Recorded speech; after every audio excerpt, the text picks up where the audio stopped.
failed law. Now, on one final matter, whatever one thinks of the manner in which Director James Comey handled the investigation into Secretary Clinton's unauthorized use of a private server and her mishandling of classified information, it is clear what our Democratic colleagues thought of it, both at that time and consistently thereafter. Last year, the current Democratic leader said it appeared to be an appalling act, one that he said goes against the tradition of prosecutors at every level of government. And the prior Democratic leader, when asked if James Comey should resign given his conduct of the investigation, he replied, "Of course, yes." It's also clear what our Democratic colleagues think of the man who evaluated Mr. Comey's professional conduct and concluded that the Bureau needed a change in leadership. The Democratic leader just a few weeks ago praised Mr. Rosenstein for his independence and said he had developed a reputation for integrity.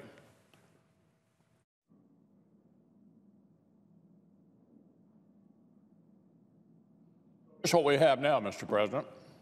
Our Democratic colleagues complaining about the removal of an FBI director whom they themselves repeatedly and sharply criticized, that removal being done by a man, Rod Rosenstein, whom they repeatedly and effusively praised, when Mr. Rosenstein recommended Mr. Comey's removal for many of the very reasons that they consistently complained about.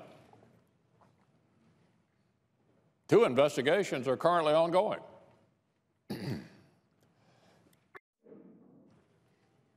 The Senate Intelligence Committee's review of Russian active measures and intelligence activities and the FBI investigation disclosed by Director Comey.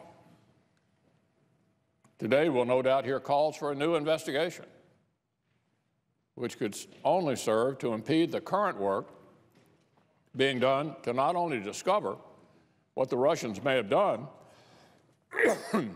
also to let this body and the national security community develop countermeasures and warfighting doctrine to see that it doesn't occur again.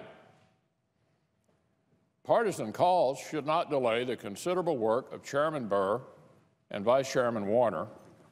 Too much is at stake.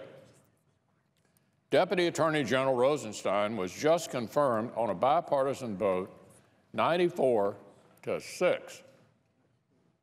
94 to 6.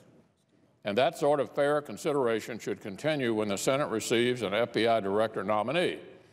As I said yesterday, once the Senate receives a nomination to fill this position, we'll look forward to a full, fair, and timely confirmation process. This is a critical role that is particularly important as our country continues to face serious threats at home and abroad.